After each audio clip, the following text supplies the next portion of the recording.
வாழ, அப்ப மண்ணா இருக்கிற நீ மண்ணுக்கே திரும்ப போவ அப்படின்னு ஏசப்பா சொல்றாங்க. அப்ப நம்ம மண்ணா இருக்கிறோம். அப்ப வசனம் சொல்லுது, ஒருவர் ஜனத்தினாலும் ஆவினாலும் பிறவாவிட்டால் தேவனுடைய ராஜ்யத்தை பிரவேசிக்க மாட்டா என்று மெய்யாகவே சொல்லுன்னு சொல்றாங்க. அப்ப பிறப்பதும் மனுஷன் பிறப்பதும் இறப்பதும் பின்பு நியாயத்திற்படைவதும் மனுஷனுக்கு நியமிக்கப்பட்டிருக்குதுங்க.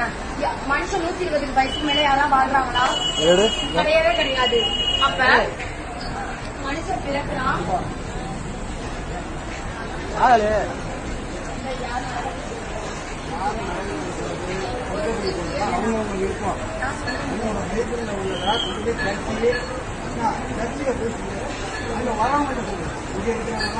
நரகம் இதெல்லாம் கண்டறிந்து யாரும் தெரியாதவங்க கிடையாது, இறை நம்பிக்கை இல்லாதவங்க கிடையாது. உன்னுடைய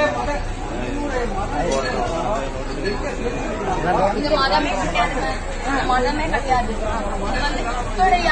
அவரு படைச்ச மக்கள் யார் நரகத்துக்கு போயிடா, அதுதான் அவருடைய மெய்தார்களை இருக்கு. மண்ணினால மனுஷன் மண்ணா இருக்கிறான். மண்ணினால எங்க படிச்சாரு அதெல்லாம் உங்களுக்கு தேவையா? அது எப்படி சொல்ல முடியும்? ஒரு பையன் ஒரு பையன்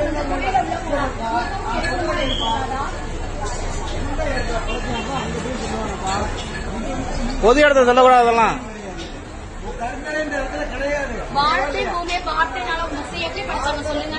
எப்படி படிச்சாங்க சொல்லுங்க? அதை சொல்லுங்க. எப்படி படிச்சாங்க? அது எப்படி? ஏன்னா உங்களுக்கு தெரியல, அதனால சொல்ல தெரியல. ஏன்னா நீங்க ஜீவனுடைய பாட்டு, அதனால நான் சொல்றேன். எனக்கு தெரியல தேடி வராங்க பாரு, சர்ச்சைக்கு என்ன பெந்தகோஸ்துக்கு வராங்க பாரு, அவங்கள்ட்ட சொல்லணும். இது மாதிரி பப்ளிக்ல நீ சொல்றது தவறான விஷயம். புரியுதா? பப்ளிக்ல நீ கட்டக்கூடாது.